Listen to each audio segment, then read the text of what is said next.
Willkommen, bienvenue, welcome to another live stream with Ellery Coslet and, of course, Lisa Bowen. And we are discussing all topics that affect the ways in which people can be more or less entrepreneurial, specifically within the realms of Love Entrepreneurs, the Fellowship, and how that can work with you and promote you and give you a better business life. Today's topic is, it follows on naturally, and I think it's fear and in brackets, as it were, procrastination. Ellery, Lisa, welcome. Thank you. So, Ellery, start us off. So last week we spoke with the wonderful Lisa Bowen about resilience, if you remember, those who are watching. So resilience, of course, what is resilience, blah, blah, blah. We spoke about that. But when Lisa and I talked a couple of days ago about this, we were talking about exploring fear. Because I know this from my own experience, that underlying most of what I do, whether it's positive or negative, is fear somewhere. When I strip those layers away, fear is there. Now, fear shows up in so many different guises, shapes and forms in business. And one of the ones we wanted to talk about, because I'd never really thought about it like this before until Lisa mentioned it to me, is procrastination. I never really thought of procrastination as a fear-based thing. You know, procrastination will be familiar to all of us, right? We all procrastinate. But actually, when Lisa took me through the steps that she does with people, I came to realize that actually she's right. This is completely a fear-based reaction. So I just thought it would be really interesting to start our journey into fear. We're facing the fears and we're doing it anyway, right? We're talking about these things, but I think it's an education for people, certainly an education for me, that procrastination is a fear response. So I thought it would be very useful to hear more from Lisa on that and how that shows up and why it shows up. Lisa, why is fear and procrastination so completely linked? I think because it's insidious. Fear is, when we talk about fear, Gareth, we have this sort of particular element of fear, that gut feeling, that's, the butterflies, all that kind of stuff that goes with fear of standing on the edge of a cliff. But fear manifests in lots of different ways. And procrastination is usually a sign that there's some fear going on. And there's a couple of things. One is that it's because you're not in alignment. So what you're needing to do isn't quite sitting with who you really are or who you want your business to be.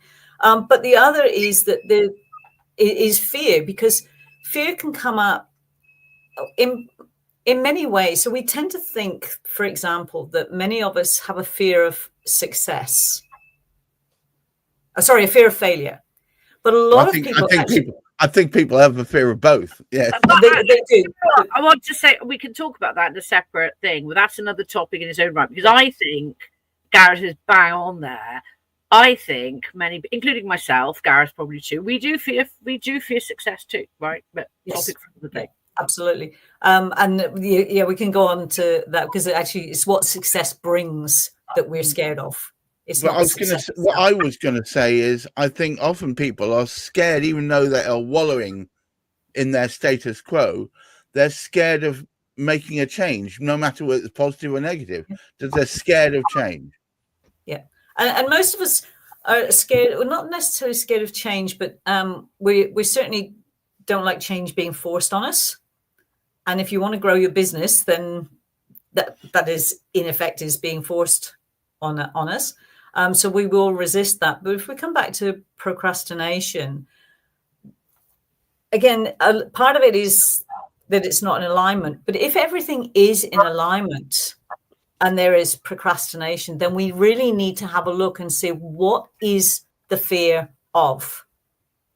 And the two main ones, as we've already said, is fear of failure, which is what most people think. But when you actually dig a little bit deeper, it's often a fear of success.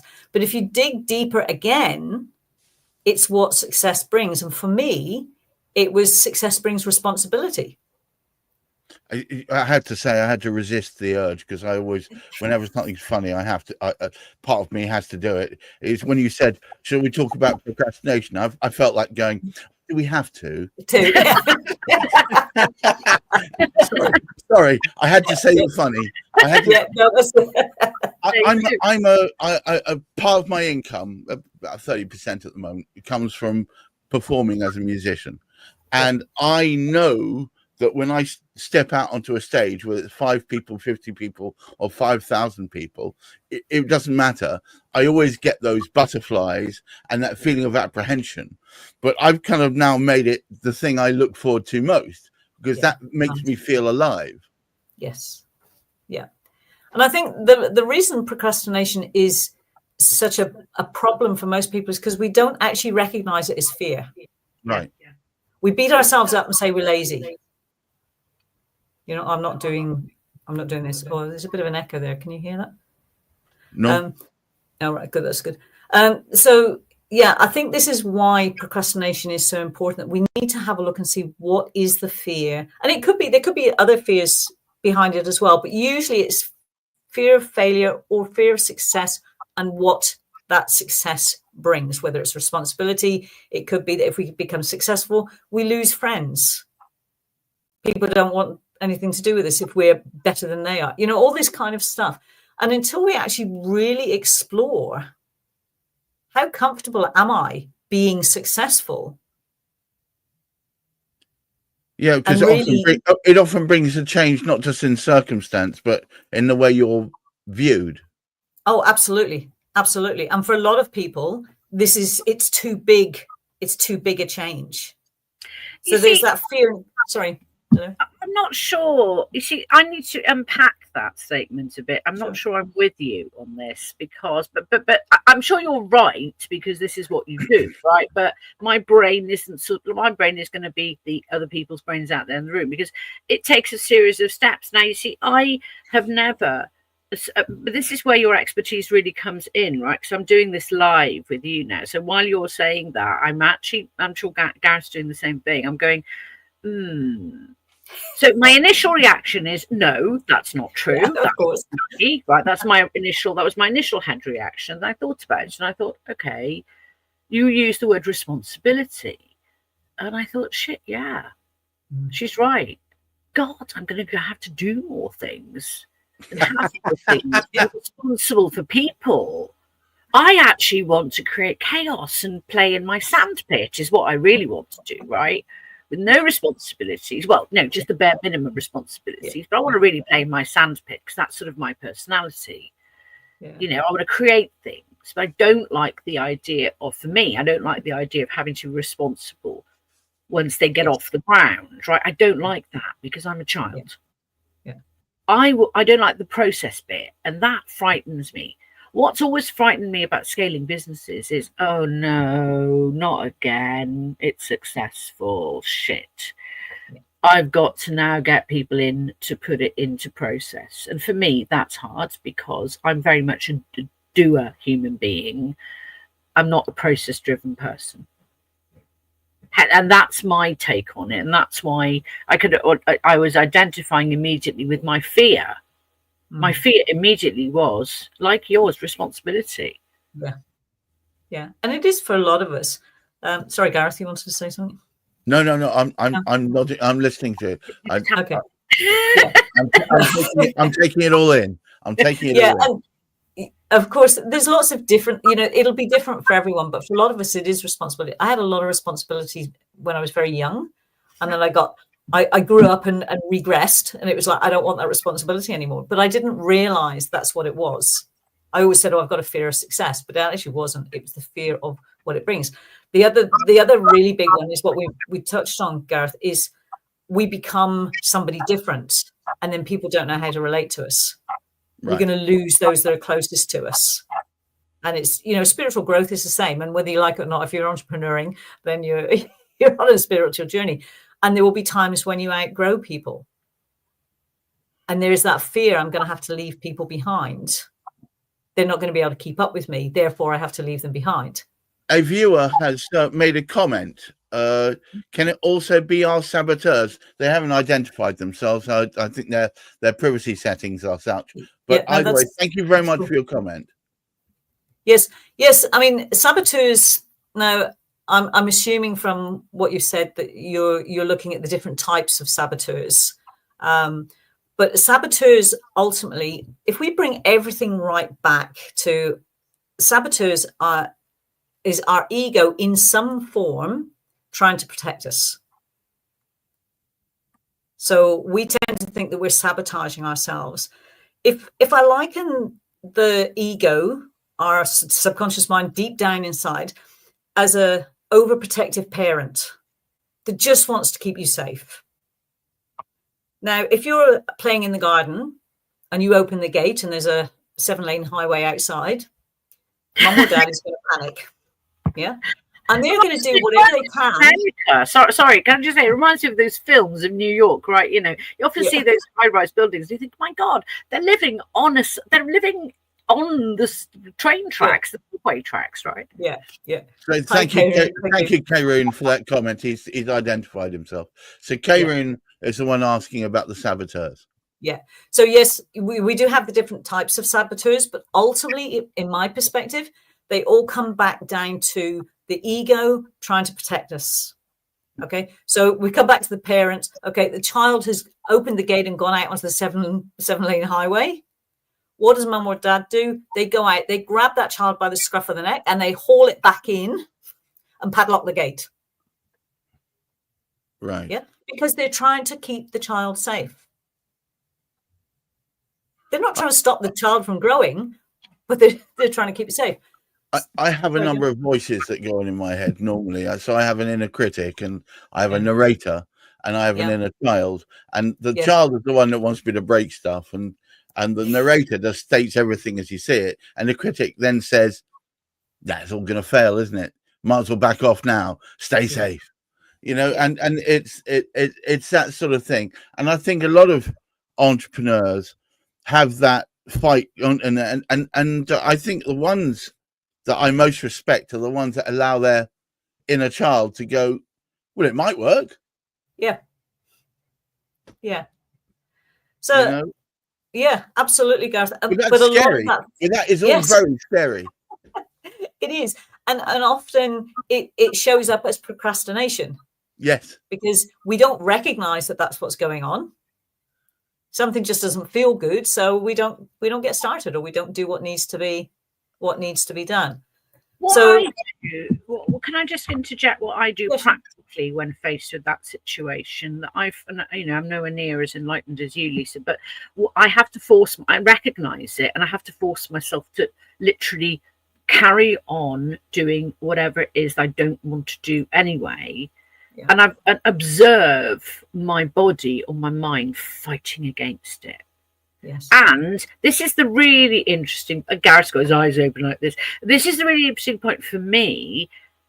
Once I've broken through that barrier and I'm doing it against my own will, if you like, the fear goes, the procrastination goes instantly, because I've got something else to worry about. My brain's got something else to bother me about then. It's found something else to think about. Yeah. And this is a really interesting exercise, I think, that I would invite people to try for themselves. Do it for yourself and see what happens. And you too will find, I guarantee you, that your brain will be diverted within seconds once you start it. Yeah. And what you were worried about ceases to become a thing. Yeah. We create problems where there aren't any. You know, that typical we make mountains out of molehills. And I think it's really important that we acknowledge what is going on, because I say for a lot of us, we don't take that time to go, hang on, well, what's going on beneath this? Why am I feeling like this? We just look at the surface and, you know, what's in front of us. Oh, we lost Gareth. Look at what's in front of us and how we're feeling directly to that. But we're not looking at what is this triggering? Why? What is stopping me? What is holding me back from doing whatever it is that I need to do? Now, like you, Larry, for a long time, I would just push through and push through and push through. I ended up with chronic fatigue syndrome. So I don't do that anymore because I didn't deal with the issues, the fear that was very real for me. Okay, so that is, I want to stop you there. That is critical. Okay, so here's the point, right? So doing what I do, the powering through, and this is why you and I will be working together on my own stuff. And we're going to do stuff like this, right? Because my medicine for it currently at the moment is very much push through. What you're saying is you did this yourself and that you got chronic fatigue as a direct result. Yeah. So what should people do then? What is the right thing to do there? The right thing to do is actually explore what the fear is really about. So identify whether it's responsibility or fear of losing family and friends or whatever it is. And then once you know what it is, it's much easier to work with. You say, okay, well, we don't need to go charging in and go straight to the top. How's about we get to this level and see where people are at? So we do it in stages. But we have a tendency, like somebody once said, oh, you just bulldoze your way through life. And I did, but I paid for it. Yeah. So, Sorry. I was training to be a physical training instructor in the Reserve Army. I was super fit, but it stopped me short. I couldn't do anything. And I had to face what is going on behind all this. So procrastination, we need to explore what is the real fear. Once you've identified that, then you can either work through it or get help to work through it. But until you identify what that fear is underneath the procrastination, then you don't know what you're up against. So how can you work with it? Okay. Ellery, we're running out of time. Would you care to summarize and take us home? Well, yeah, thank you. What I'd like to say is, look, at Love Entrepreneurs, yes, you all know that we do business building, a bunch of entrepreneurs who have made money, who have been making money, who have experienced all the problems that everyone else are experiencing, and we share. You guys can come along and do a free big fix, but the reason I'm having these conversations with you, Gareth, and with Lisa is because I know through my own journey that if we do not address mental health, I don't want to call it mental health. And when I say mental health, I don't mean that you're ill, right? Think of it, the word health. We call body fitness, we call fitness. I mean, mental fitness is what I'm talking about, mental resilience.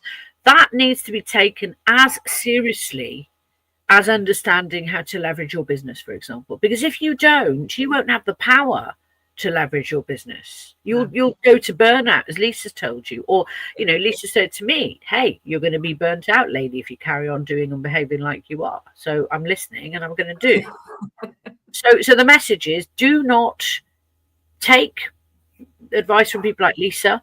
Come to Love Entrepreneurs, find Lisa there. Do it before it's too late for you. Everything is possible only if you keep body and mind fit. If you don't, it ain't going to happen. Fact.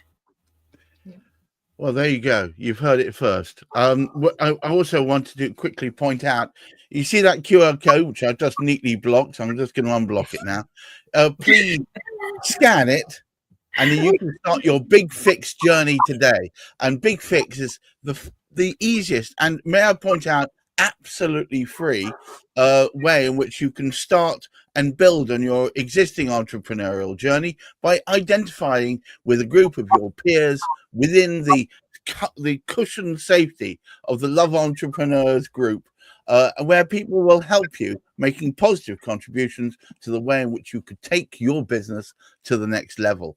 I want to thank Ellery Coslet for having masterminded this thing in the first place, Lisa Byrne for her sage wisdom and words, and to you out there, thanks for watching. If you feel that you can make some comments, that would be useful, or just tell Ellery or Lisa some direct feedback, and hopefully we can make this better. Until next week, and part 2 of fear. Of course, we'll be talking about anti-fear then, but we'll see. We'll catch up with you then. Until next time, keep your feet on the ground, keep reaching for the stars. You might catch the moon, and try and look after that mental health. Until next time, bye-bye.